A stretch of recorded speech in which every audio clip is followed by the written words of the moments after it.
Hello and thanks for joining us for 30 minutes on NTA News 24. I'm Lydia Samson.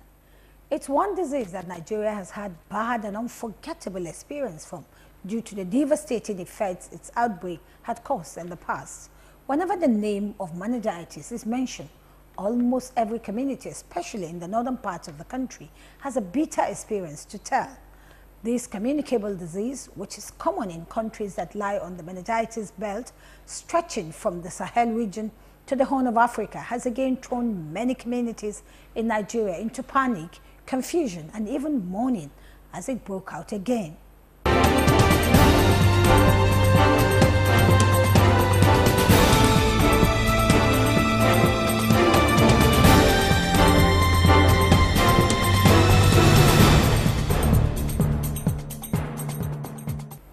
Nigeria's health sector has been battling the outbreak of cerebrospinal meningitis, which has spread to 19 states in the country, a scourge that once again exposed some gaps in the country's response to such incident despite its recurrence over the years.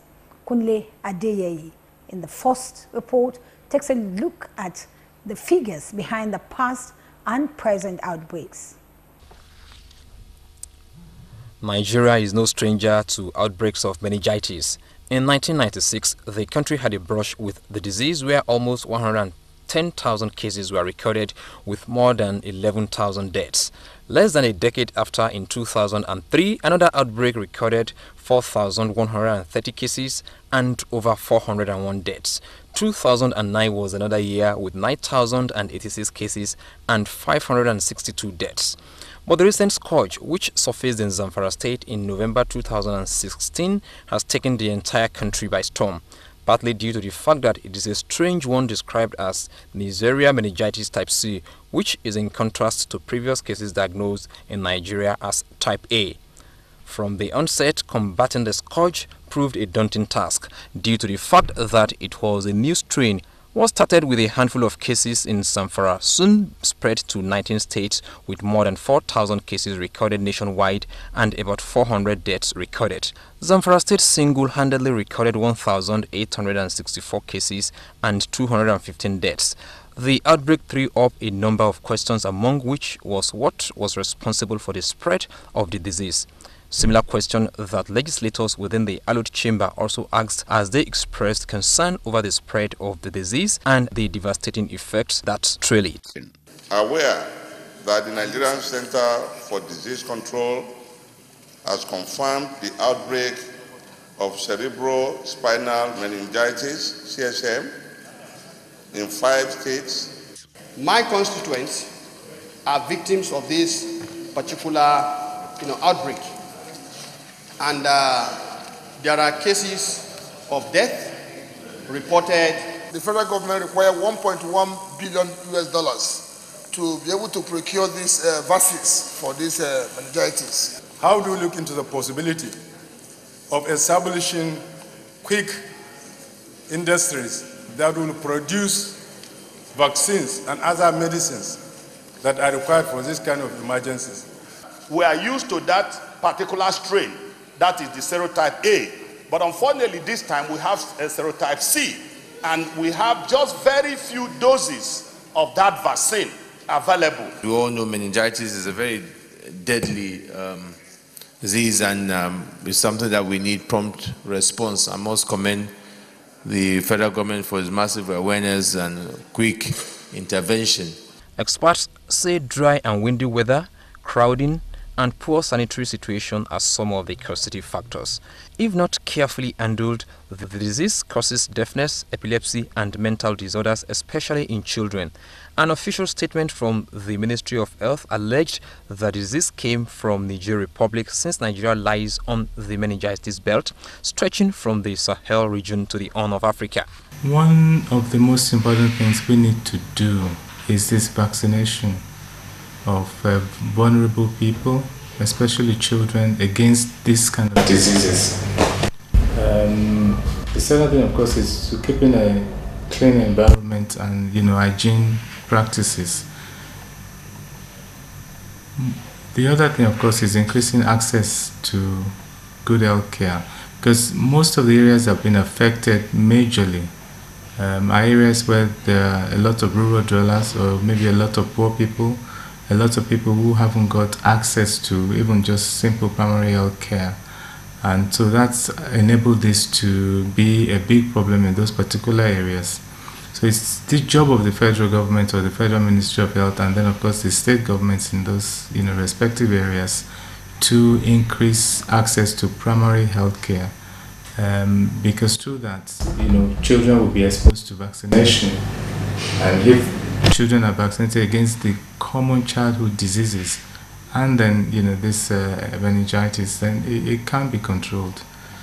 The federal government has responded by making available 500,000 doses of vaccines sourced from the World Health Organization (WHO), which have been sent to affected states, and is still expecting another more than 800,000 vaccines from the British government.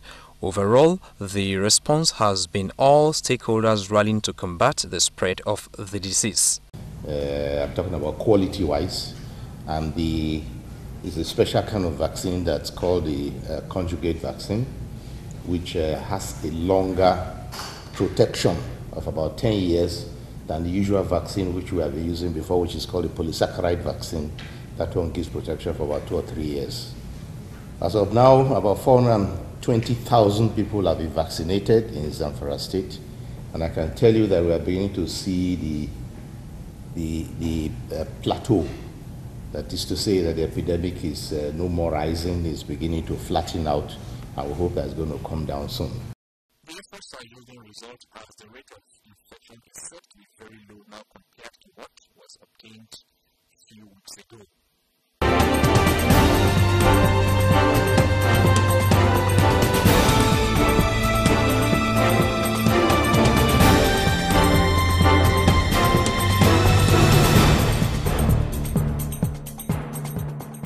Vaccination against the disease and public awareness on how to prevent it are said to be key in tackling meningitis. The Federal Capital Territory is among the areas affected by the recent outbreak of meningitis. Joy Uzo monitored how health officials handled the situation. The outbreak of the deadly communicable disease, cerebrospinal meningitis in Nigeria, is no longer news. What may be news is the measures to contain the scourge, which is said to have claimed more than 300 lives. The Federal Capital Territory, Abuja, is one of the areas affected by the scourge of meningitis. Since the case was reported in the FCT, authorities, medical experts and residents have been committed and engrossed in finding ways of checking further spread. The first suspected case claimed a life in a suburb settlement of Durumi on the 24th of February. 3 more cases were recorded in the same area. However, the need for more concerted efforts at checking the ravaging meningitis in the Federal Capital Territory became even more imperative following the death of 22-year-old Abigail, Tumo, and a 6-year-old child in late March in Dakwa, another suburb in Bwari local council. Situations that created shock and anxiety not only in the affected community but across the FCT. The traditional ruler of Dakwa, Alhassan Babachukuri, described the outbreak that claimed 2 lives in his domain as unfortunate. I so bad as I felt that one child of 6 years old that died. My rights, the reason I sent to government to help us come and make this treatment to us, because let this thing to not happen again in my community. In swift reaction, officials of the FCT Primary Healthcare Agency embarked on an emergency immunization exercise of 3,000 residents of the community to curtail the spread of the communicable disease. Executive Secretary of the Board, Dr. Rilwanu Mohammed, who personally supervised the exercise, says the 2 deaths in Dakwa brought the total number of deaths from meningitis at that time to 6 in the FCT. While assuring residents of adequate measures being taken to curb the spread of the disease, he admonished them to take precautionary measures by sleeping in less congested rooms and ensuring proper ventilation at night. Dr. Mohammed, however, decried the limited supply of the meningitis vaccines. We are giving 70,000 doses of the vaccine to immunize about 70,000 people in FCT, particularly IDP camps, army barracks, and special population, like the index case of Durumi 1, Durumi 2, Durumi 3, were all vaccinated. And the signs and symptoms of meningitis include fever, headache, neck stiffness or neck pain, vomiting, diarrhea.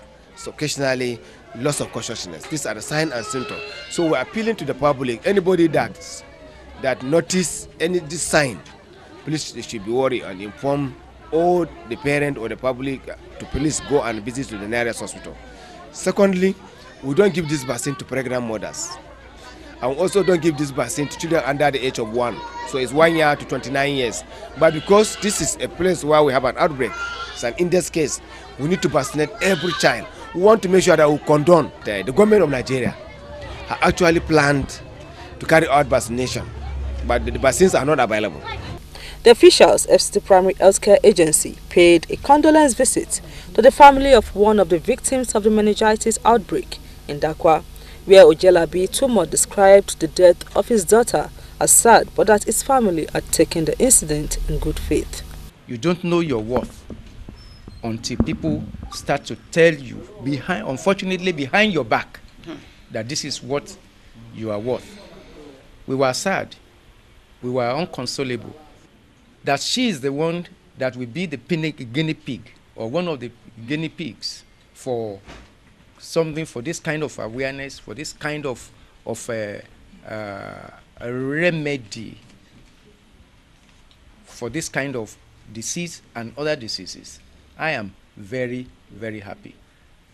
And on behalf of ourselves, we are very grateful that government is standing up to this occasion. I think the last time government ever stood up to this kind of occasion was during the time of Ebola. Tumo also commended government for immediate response to check the spread of the disease in FCT and other parts of the country. As at mid-April, 32 suspected cases of meningitis were recorded in the FCT, out of which 8 samples were taken for laboratory tests, with 2 testing positive. Acting Director of Public Health and Human Services, Federal Capital Territory Administration, FCTA, Dr. Humphrey Okoroku informed 30 Minutes on NTA News 24 that of the 2 confirmed cases, one is serotype A and the other C. Research has proven that there are serotypes, and every region has particular one that causes epidemic there. So in this, within the meningitic belt, that's the countries that lie 5 to 15 degrees north of equator. They are regarded as a meningitic belt. And Nigeria fall there, especially the northern part of Nigeria. So the one that really cause epidemic here is serotype A and C. Occasionally you can get W135.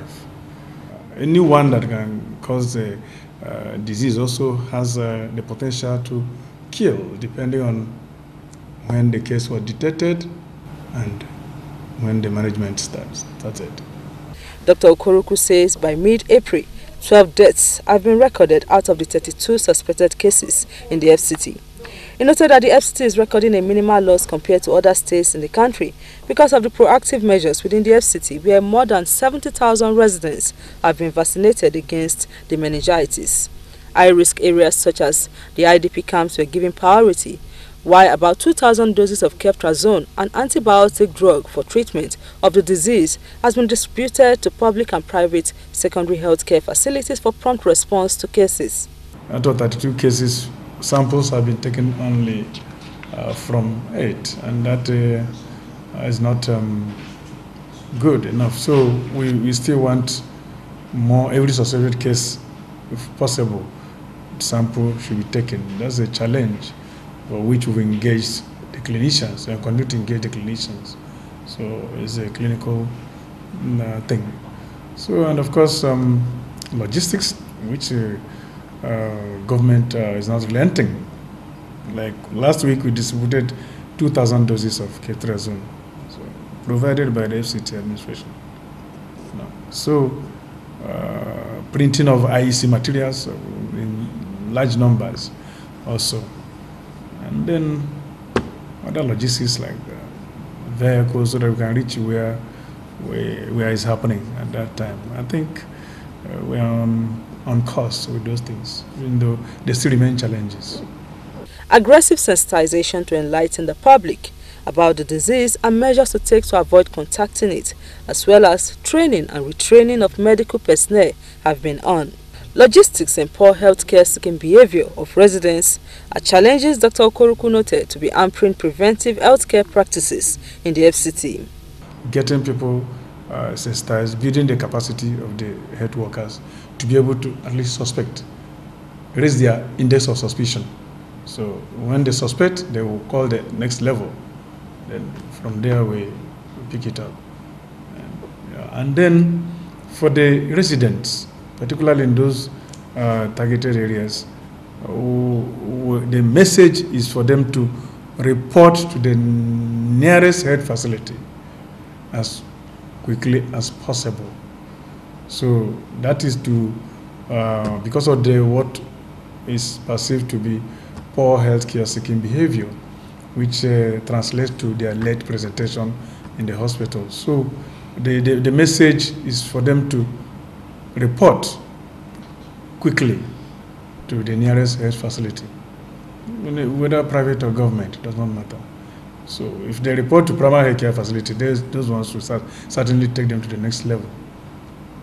The Acting Director of Public Health and Human Services, Federal Capital Territory Administration, appealed to residents within and outside the FCT to promptly visit healthcare centers closest to them as soon as they feel any or all of the meningitis symptoms and go for consistent medical checks, as well as immunize their children against meningitis and other related diseases.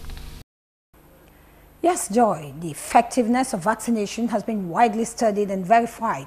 The administration of antigenic material, that is vaccine, to stimulate an individual's immune system to develop adaptive immunity to a pathogen is key to preventing the spread of diseases such as meningitis. Experts say that vaccines can prevent or ameliorate morbidity from infection. When a sufficiently large percentage of the population has been vaccinated, it results in herd immunity. It will also not be out of place if government always take precautionary measures by making provision for vaccines in anticipation of such outbreaks. That's 30 minutes on NTA News this week. Keep a date with us, same time next week for another edition. On behalf of all those involved in this production, I'm Lydia Sampson, thanking you for keeping us company.